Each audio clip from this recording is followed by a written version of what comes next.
সবাইকে good evening. এই তো রেডি হয়ে গেছি সৎসঙ্গে যাব বলে। আজকের আমাদের উপমায়ের বাড়িতে উপযোজনা কেন্দ্র উদ্বোধন আছে 7:30 থেকে, এখন 7টা বাজে। বেরিয়ে পড়েছি। আমাদের রানীকে মুড়ি খেতে দিয়েছি। রানী আসি। সামনের এই আলোটার জন্য পুরো বাগানটা একদম আলো করে আছে। এই তো দেখতে দেখতে আমরা পৌঁছে গেছি।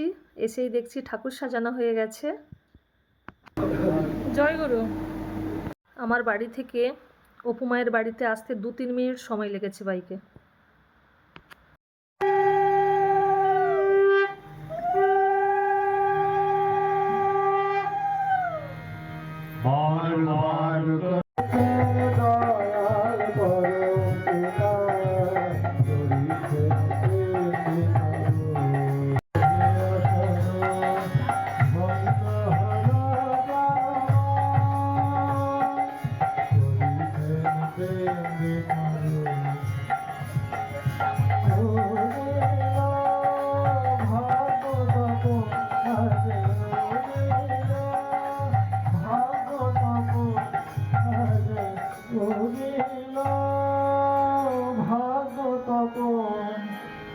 আজকে আমাদের এই রবীন্দ্র বাড়িতে যে সৎসঙ্গ, সেই সৎসঙ্গে সবার কাছে আমি নিবেদন করি আপনারা খুব ভালো থাকুন।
परम प्रेममय श्री श्री ठाकुर अनुकूलचंद्र जी की परवरता जगत जननी श्री श्री वर्मा की परवरता जगत जननी श्री श्री वर्मा की परम पूज्यपाद श्री श्री वर्दा की परम पूज्यपाद श्री श्री वर्दा की परम पूज्यपाद श्री श्री आचार्य देव की परम पूज्यपाद श्री श्री आचार्य देव की सत्संग की सत्संग की सत्संग पूजन केंद्र शुभ उद्बोधन की सत्संग पूजन केंद्र शुभ उद्बोधन की वंदे पुरुषोत्तमम वंदे पुरुषोत्तमम वंदे पुरुषोत्तमम वंदे पुरुषोत्तमम वंदे पुरुषोत्तमम वंदे पुरुषोत्तमम। जय गुरु।